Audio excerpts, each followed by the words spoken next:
Hi everyone, it's Jackie from the Marengo-Union Library. Glad you could join us today for our September adult craft. What we're going to be doing this month is we're going to be decorating coffee cans. I went ahead and sprayed the coffee cans white, and then you can use whatever color you want on top of the can, alright? What you're going to get in your kit is some red paint, some green paint, and some brown paint, and also a sponge. Now, the sponge that you get will be dry. So what you do is you use one of the Apple Designs templates that I gave you, and you're going to staple it onto your sponge, okay? I found that was the easiest way to cut out my shape, okay? But you don't have to make an apple, certainly. You can make whatever you want to imprint on your can.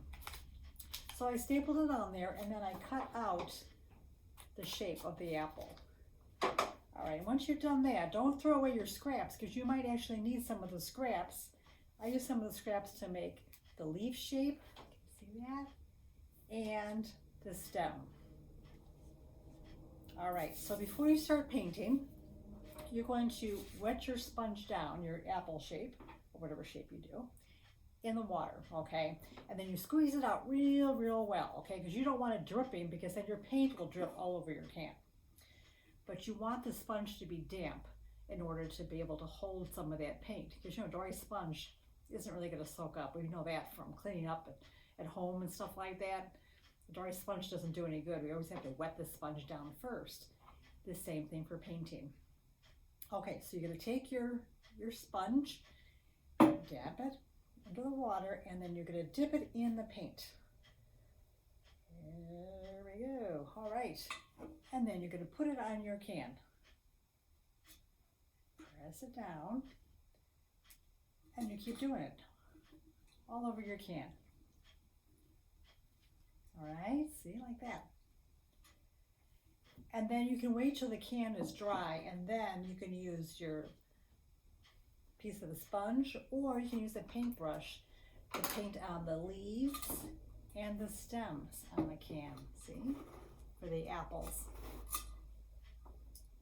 All right, another thing that's going to be in your kit is some pieces of material. Oh, there we go. Little scraps of material. And you can do is I'll let you cut that into whatever long strips you want.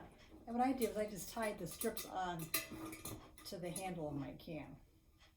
Okay. And I'll also give you some twine and some rhapsodite. So if you want to just tie that onto the can, that's what I did with this one here. It's got those nice ridges there from the coffee can, and that just holds the string really nicely. So it is, I tied on some raffia, and I tied a knot, and then it kind of gives kind of a rustic look to it. See? All right. Well, you enjoy your craft. Whether you make an apple design or some other design, you have a fun time, okay? All right. Bye. See you next one.